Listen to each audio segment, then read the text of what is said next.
stuff off.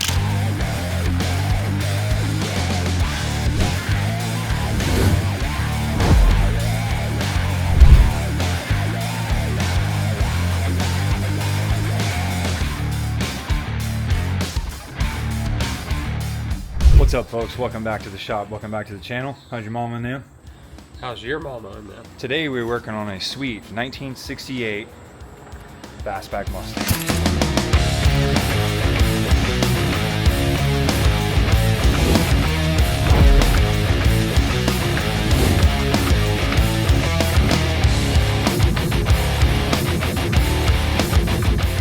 This guy belongs to a local dude named Clint Trial. If you've never heard of Clint Trial, this guy is an incredible veteran and an outstanding human being. And he happens to live here locally in Bernie.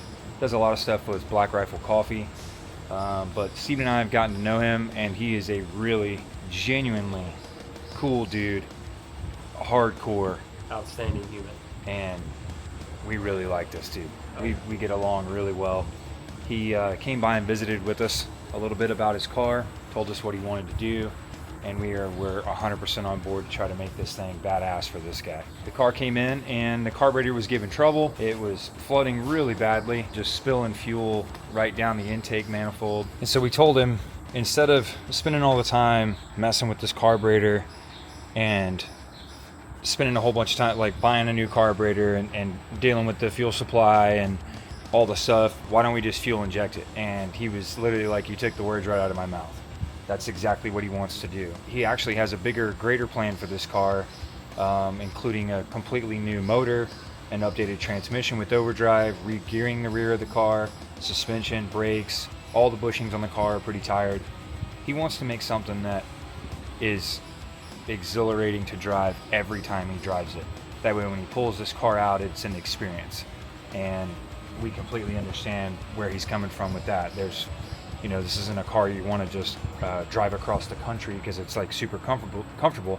It's a car you want to break out on the weekend or on a special occasion, or maybe he dailies it here in town, but every time you take it out, it puts a smile on your face, and it makes the investment worth it, you know? Exactly. And another thing to add is, once you know who Clint is, this car has to be 100% reliable. He can't afford to have a breakdown anywhere, and so that's another reason why it's getting Holley parts. It's an honor to be able to do something like this for a guy who has sacrificed so much, not just for this country, but just above and beyond. The guy's an incredible human being. You need to go check out who Clint Trial is. Badass dude. Then this is an awesome opportunity for us, and we're really excited. So we are going to jump in this, and when I say we, I mean Steven and Dirk. Yeah. You got me. I'm going to do some filming, but we got a lot of work going on in the shop. Yeah, so a lot of projects. It's a whole lot of stuff that's overlapping and a lot of things that are happening at one time in the background as well. So we're doing everything we can to stay on top of all this stuff. So I'm going to go over the parts that we're going to put on this car, and then Steven and Dirk are going to attack this thing, and hopefully, I'm hoping by today. Yeah, we're going to try like hell to make it start today. Here, fire up today, yeah. So to go from a carbureted factory distributor car to a Holley Sniper 2 fuel injected Holley Hyperspark distributor, full ignition system, fuel system, hit the key, bam, fuel injected in one day. You think we can do it? I don't know. Okay, so the heart of the whole setup here is the throttle body from Holley. This is their Sniper 2, and this is an outstanding unit. We use this on all kinds of stuff. It is literally a bolt-on plug-and-play unit. We're going to do more fine-tuning on it once the car is running, adjusting the timing curve and all that kind of stuff.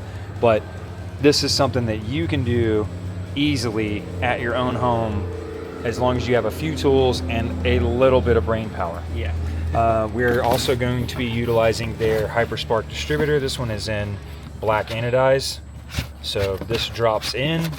You plug the harness into the rest of the Holley stuff, including their Hyperspark coil, their power distribution module, which helps you to basically provide power to the exterior components, that all the stuff that surrounds the throttle body. So this is a great piece for old cars It- because it you know, is, because yeah. they're limited. It's not like you're going to get in a 60s car and you have like 20 empty fuse slots with relays that you can run fat power to. no, You know, you get So in an old must car have. and you've got glass fuses, and you know it's a pain in the ass. Plus, you can't really trust all the wiring that's in an Yes. old car to handle the load of stuff you're doing. So that gives you the opportunity of wiring in something that will handle the load for all the peripheral accessories that you're going to run, and it runs to dedicated power at the battery fused. So it's a nice, safe way of distributing power in a car that you're retrofitting fuel injection on. This is their the Hyperspark ignition module. Basically, this is just the brain that is going to control the distributor, getting inputs from computer in the throttle body assembly. So depending on engine load, throttle position, all that type of stuff, these are all going to communicate and adjust the timing as needed so that this thing revs like it's supposed to throughout the entire range. We have this OEM drop-in fuel pump assembly. So this goes in the factory tank. It's designed to fit 64 through 70 Mustangs. These are the types of things that Holley makes that for common applications that make an install like this really easy. Way easy. You used to have to make all this stuff up or run an external fuel pump on the frame rail, and while that works, it's annoyingly noisy and Yeah, terribly noisy. Yeah, this thing also sitting in fuel does a whole lot better because it keeps the pump cool and it keeps it quiet where you can't hear the damn thing. Exactly. And what old car doesn't need a new sending unit, right? Like Exactly. every one of those things doesn't work. So you're killing several birds with one stone Exactly. by doing this. This is, I believe this is internally regulated as well. yeah, it's got a little So- chin out right here to Yeah, kick back. exactly. So all the fuel pressure is regulated and returns back inside the tank. So you have a single fuel outlet. You run it up to this guy, deadhead to the opposing side, and you have the fuel pressure you need to be able to hit the key, fire it up, and rock and roll. Turbo block. Exactly. Exhaust. So we're gonna start with getting the carburetor off, getting the fuel tank out, and getting a game plan for how we're gonna run the harness and make this look like it's still a carbureted car is what Yes. we're trying to do, trying to make it look like it doesn't have anything. Yes. As best as you can. Even though these are all really appealing, nice to look at parts, for us, it's also really cool when stuff is hiding in plain sight. Yeah, or you do such a good job that like it's OE looking. you know, exactly. That would be the next best thing, to be like, damn, that car looks like it was built fuel injected. with that, exactly. So it takes a little bit of planning. You've got to move stuff around and try to find a nice little home for it where you don't pop the hood and go, oh wow, it's had a metric ton of wires added to it. This thing is basically a robot now. Yeah. And it's taken away the part where it's like, this is a vintage old badass car, and it's, you know, it no longer has the same appeal to it. No. So that's what we're doing. We're going to make this thing clean. We're going to make this thing legit. We're going to give Clint a phone call today saying, bro, your car's running and it's fuel injected. On to the next thing. Onward. Upward. Let's go.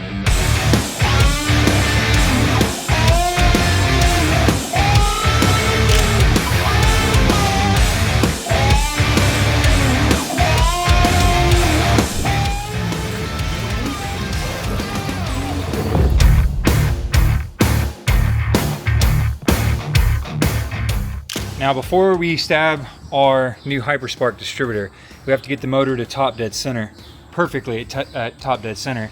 So we use a dial indicator and an extension. You can barely see it down there. An extension that runs down into the bore on the number 1 cylinder. And what you're trying to do, or what you have to do is get the piston right in between the top of where it's at top dead center, true absolute TDC. So you read the dial indicator coming up, and as soon as it stops moving, you make a mark. And then you keep rotating, and as soon as it starts moving, you make a mark. And then the distance between the two of those is true TDC. And so we have done that. And then since we're removing the mechanical fuel pump off of this, we have it removed, a bolt set in here with a piece of welding filler wire, and we have it marked right at TDC 0. And now we can just leave that thing where it is, and we'll know that we kept it at TDC. We've got an indicator that shows us that we're there. Now, you can also just not make a mark, and if you have a harmonic balancer that you know is in good shape, where it hasn't lost its index from the outside of the balancer coming loose from the inside of the balancer from the rubber, like allowing it to drift, then and you have a timing mark, you can just rotate to TDC. We did not have a timing pin, like an indicator finger, so we bent one and then measured and made us one. So now we know we have the motor at true TDC. The reason why that matters is when we stab the distributor into the motor, it has an index cap that comes with it in the kit, and you remove this, the distributor cap comes off, you stab your distributor in to where the pointer is facing at number 1 TDC, which happens to be about here on a small block Ford. And what we're going to do is put our pointer there, set our cap where we want it, and then rotate the base of the distributor until the rotor pops into this cap. Let me pull this cap off real quick and I'll show you. All right, now I was gonna just stab it in the motor, but you need to follow the instructions that they send. You need to make sure you're using the right distributor gear, and you need to make sure that you put the lubricant that's provided on the distributor gear, this goo right here. This has to go on there, do not forget that. All right, with that being said, we're gonna simulate that we just put it in there, right? So let's say that this is pointing at number 1 where we want that to be. We're gonna set the cap on top because the index of this rotor to the body of the distributor is how the fuel injection understands where top dead center is. Okay, so if this is in there like that, Dirk's gonna spin the base of the distributor, and you see these 2 little nipples right here? These 2 little steel roll pins. There's a little pocket right here on this plastic where those 2 roll pins fall in. So go ahead and turn the distributor. Right? It rotates the distributor under it until it falls on. Boom. 2 pins sitting in the pocket.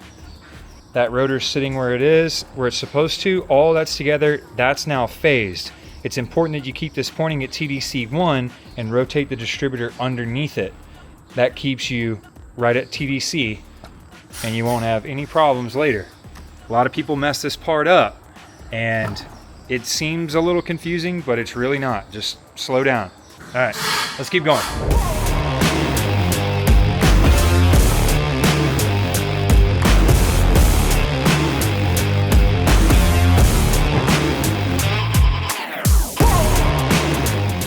Well, we didn't finish it in one day.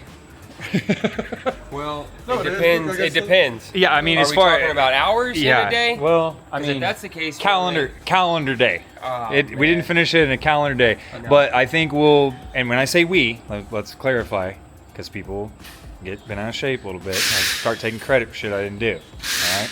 All I've done is come over and give commentary on the video. Everything else has been done by Steven and Dirk. All right. I haven't gone home yet. Yeah, Dirk hadn't even. I just stayed here all night. Yeah, so exactly. It is the same day.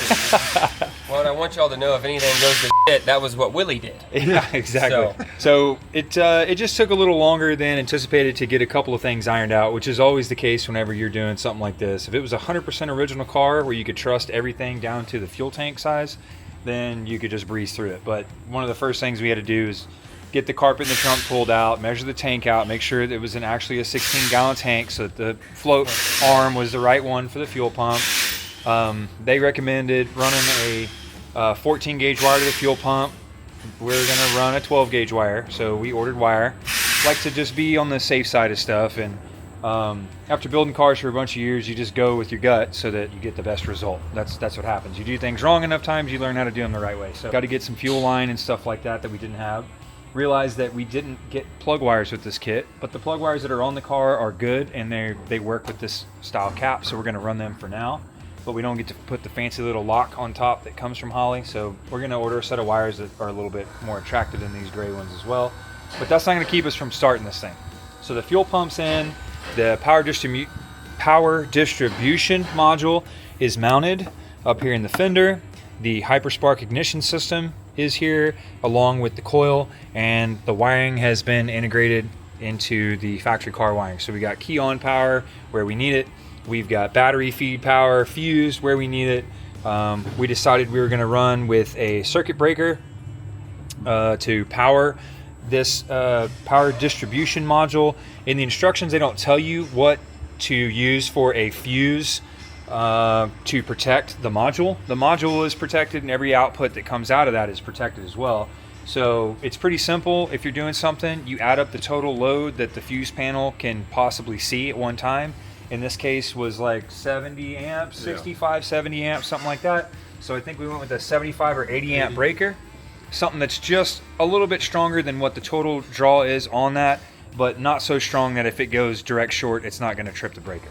So we're running an 80 amp resettable breaker that powers it, and then everything else there is just integrated using all the stuff that Holley provides you in the harness. And they'll send you, depending on what you buy and what you decide to upgrade your fuel injection conversion kit with, it has the stuff populated in there for you to tie those and integrate all those systems together so that you can read the data and modify it as needed. So distributor is stabbed and phased, the fuel pump's in, the fuel line's in, we got power, we got all this stuff. So we're down to just the very last couple things. Gonna hook a ground wire up. Steven was buttoning up something in the fender well there. The O2 sensor in the exhaust. Okay. Oh, yeah. And I got to run the fuel pump wires. We just got the wire. So okay. So our 12 gauge wire just showed up. We're going to make a home run all the way back to the fuel pump. And the O2 sensor also. The O2 sensor is really critical the way that you install it in the exhaust. You need to follow the instructions. I think they allow for 5 degrees of total tilt on the O2, and it needs to be mounted in a vertical spot. You can't put an O2 sensor from the bottom or at a 45 from the bottom. Or anywhere under the half moon, yeah, it's like bad. Exactly. It needs to go vertical and within 5 degrees of plumb. And the reason is for condensation. That's the whole deal behind it. You can't have condensation on it. You're going to get false readings, or you're going to burn an O2 sensor up. Yeah, you can have it wrong and it run, but not correctly. Yeah. So make sure that you're taking your time doing that stuff, because it's going to save you a lot of troubleshooting error in the long run. There's a lot of folks who have opinions about fuel injecting cars, and they're not favorable opinions. And most of the time, it's user installation error. We've gotten a lot of vehicles that come in here that have had fuel injection stuff set up, and they're like, I just want this stuff off. And they come in, and 99% of the time, they have wiring tied to something that's got RF signal. Coil. Yeah, or power from the coil. You've got RF signal interference, or you don't have 12 volt while cranking, which is something that I have done, and so has Steven. In a hurry, you definitely skip that. Yeah, well, you're looking for key on power, and you're like, oh, I'm good. But no way. Good, but whenever you crank the car, the voltage drops out, and one of the telltale signs of that is you're cranking, and as soon as you let off the key, it wants to run. You don't have voltage while cranking, so you need to make sure that you've got that, along with good grounds and the right types of wires for your setup, and even sometimes plugs. RF, radio frequency interference, directly affects the computer that's housed inside this module, or inside the throttle body rather. So take your time, make good grounds. Yeah, read the instructions, it says all that Just stuff. read the instructions a couple of times, and if you go to do something, don't be like, well, I'm pretty sure it said to do this. Because if you're trying to do a professional installation, a lot of what you're doing, you're going to tidy up as you go. So test those systems as you go, right? It doesn't take much time to do that. Take you another hour to keep you from having days of headaches sometimes. So we're really, really close. Fixing to fire this thing up. Y'all ready to hear it? Let's wrap it up.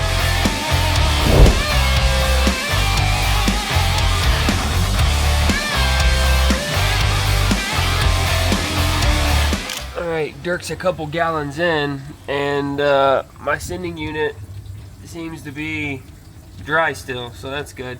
Kind of weird, it's on like the bottom where it's holding all the pressure of gas, but that's Ford for you. Alright, we got 5 gallons of gas in it. We're going to cycle the key on and see how this fuel pump does, make sure none of it leaks anywhere. Okay, sounded like air purged out of that thing. Fuel filter's not leaking. I don't hear gas on the ground. Oh, that looks good. I'm going to turn off and cycle again. Okay. I heard something up front. Yeah, this thing's turning on back here. Sounds good. I heard something up front. All right, well, we're going to do our first startup, so let's go, man.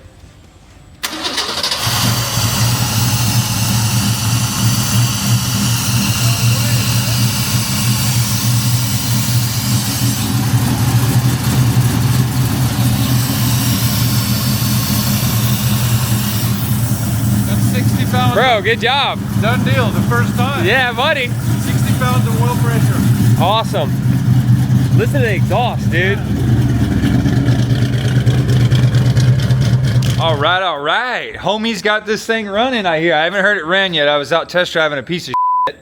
Everyone's over here doing cool stuff. Yeah, I think Dirk might have dropped a nut down the carburetor hole. So it runs, but it has like, you know, like when a nut goes down the hole? It ruins the motor? He's gonna listen, I guess, and tell me if I should shut it off. He's full of Okay, here we go. Knock, knock, knock.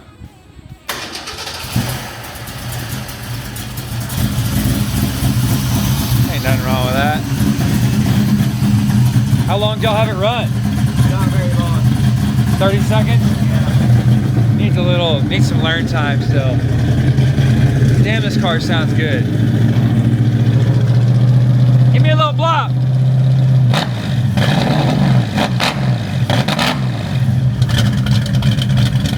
It's super rich. The carburetor, go ahead and turn it off. The carburetor that was on it was literally dumping gas. I don't doubt that it had gas sitting on top of the piston still. Yeah. So, all right, we'll get it cleaned up and we'll come back for another. It sounds pretty damn good though. Sounds pretty damn good. Let's see if we can get it idling enough to warm it up to temperature and without making any adjustments on it. We'll just let it learn for a minute and see what we get out of it before we plug in the laptop and start fine tuning. I got my plug wire kit in and just got done, finished making up these wires. Pretty happy with the way this turned out. These things can kick your ass. I'm calling the cops. Sometimes when you go to put this locking cap on, if you're like me, where the wires have to look clean more than you're worried about the screws, then don't worry about putting the screws in, because when these nipples come through on the top of the wires, it'll hold them in place. So I left the screws out. I'll probably grab a couple of plastic push pins just to blank those holes. But I've got all the wires tied together in there and clean, and just use a pair of zip ties on either side.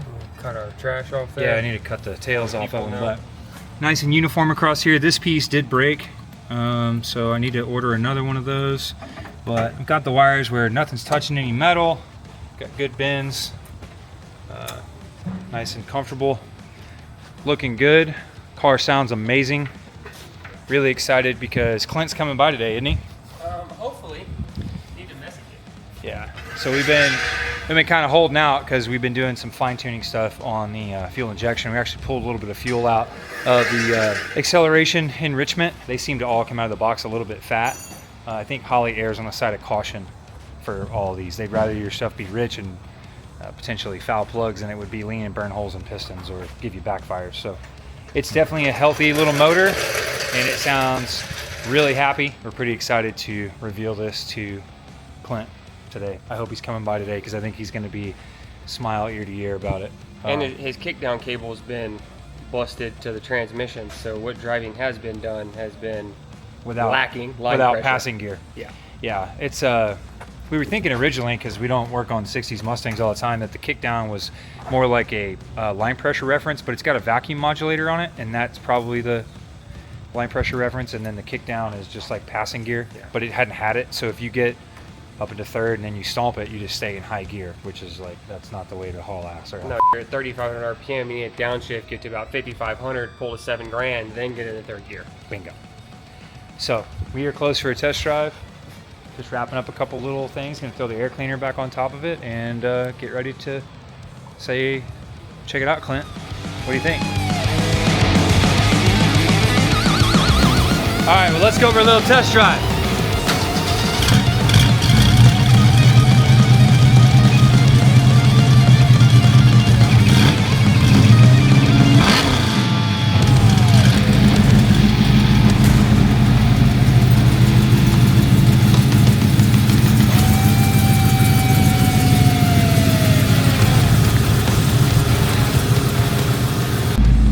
A small car, dude. Like, it's little. I don't know if the camera does it. We're like basically shoulder to shoulder. That's 4 inches and wide. Shoulder to door. And head to head roof. Yeah. Foot to floor, head to roof. It sounds sick, though. God, it sounds great. Hopefully it runs perfectly. Yeah. I mean, we still haven't done any real extensive tuning on the motor. Basic little stuff, but the good thing about Holley Sniper stuff is it comes out of the box really close. I think the biggest thing is probably the timing map. After a little learn, transfer a fuel table and you're done. It's too easy.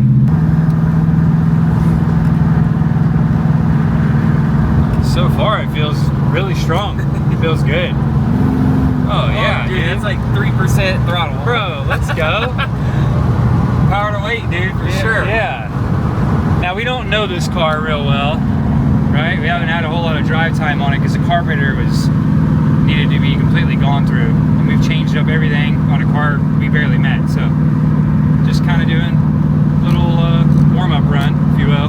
Got a spot, we pull out of the shop, go up the hill, get everything warm, coast down the hill, and then check to see how much fluids and coolant's on the ground. And then we'll turn around and pull the hill back, put a little heat in it. And then we have a downhill where we can kind of gun it a little bit to see what you got. And if you have a problem, you can coast into the shop. So that's what we're gonna do. So far, everything's looking really good. Just got to where the thermostat opened. Oh yeah, dude, it's healthy. Yeah, feeling pretty good.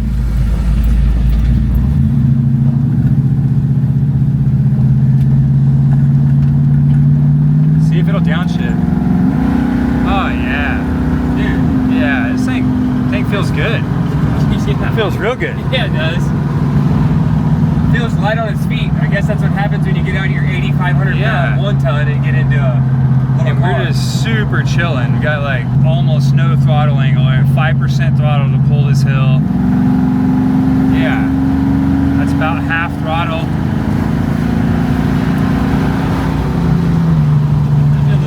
Yeah, that feels good. The 80. Yeah. And even made 170 on the coolant temp. AFR looks decent. Roll it to about half throttle once we see there's not DPS. Oh yeah. Alright. Let's go. 95. That's no problem. Yeah, that looked good. Biscuit. AFR down around 12.6. Bingo, dude. Let's go. If you want to win, babe, you got to win with Holden. That's what I'm talking about. These things, we had very little trouble and learning curve when we first started doing these. And now we just look forward to it because we make stuff run so freaking good, man. Yeah, it makes you not ever want a carburetor when you put a sniper on, I'll tell you that.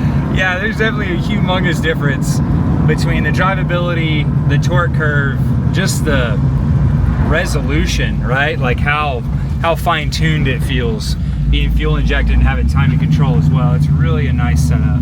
So, okay, well I think that's pretty good. We'll check our fluids and all of our stuff again. Then we're waiting for Clint to get here so that we can Figure out the next phase of what he wants to do. Let him cruise it down the road and see what he thinks. Pretty excited.